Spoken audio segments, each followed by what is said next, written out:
ඇත්තටම ලස්සන ඇය කියලා මම පටන් ගන්නවා. මොකද අපිත් එක්ක ඉන්නවා ශනිද්‍රී. ඉතින් කොහොමද චිත්‍රපටයේ ඇත්තටම ලස්සන චරිතයක් විදිහට රඟපාන. ඉතින් මොකද හිතන්නේ චිත්‍රපටය ගැන? අනේ ඇත්තටම හරිම සතුටුයි. අපි හරිම ආසාවෙන් කරපු වැඩක් මීට අවුරුදු 2කට කලින්.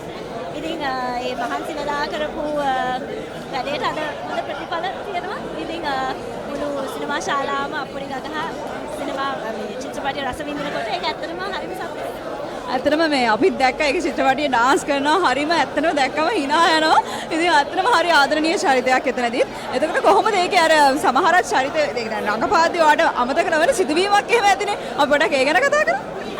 එහෙම අමතක නොවෙනවා කියන්නේ ඇත්තටම මට මුළු චිත්‍රපටියම ඒ අමතක නොවන චිත්‍රපටියක්. මොකද මම හරිම ආදරෙන් ආසාවෙන් වැඩ කරේ දිසරි මුලාන අයියත් එක්ක. ඉතින් මම එයාත් එක්ක කරන හැම වැඩක්ම මට සාමාන්‍යයෙන් අමතක නොවන වැඩක්.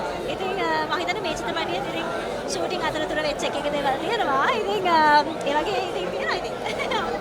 ඒ වගේම අර දැන් අපි හැමතිස්සෙම ශනිද්‍රී දකින්නවා ලස්සන ෆිල්ම් වල ඉන්නවා. ඒතර දැන් ඒ ෆිල්මුයි මේකයි අතර තියෙන වෙනස මොකක්ද?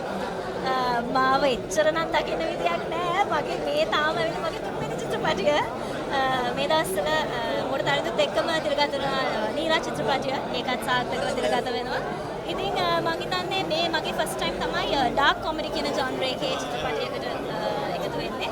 ඉතින් වෙනස් එක්ස්පීරියන්ස් එකක් මම හිතන්නේ ප්‍රේක්ෂකයන්ටත් අලුත් අත්දැකීමක් වෙයි.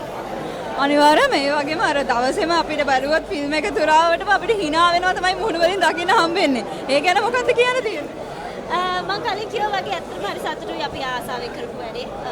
කට්ටිය දැන් රස විඳිනකොට ඉතින් ප්‍රේක්ෂකයන්ට ආරාධනා කරනවා එන්න මොකට තනි චිත්‍රපටය නරඹන්න. උගලන්ට පැය දෙකක් පුරාවට hina වෙවි අපුඩි ගගහ විනෝද වෙන්න පුළුවන් චිත්‍රපටයක්. පවුලේ හැමෝමත් එක්ක ඇවිල්ලා රස විඳින්න පුළුවන්. බොහොම ස්තුතියි එහෙනම් අපිත් එක්ක එකතු වුණාට. Thank you.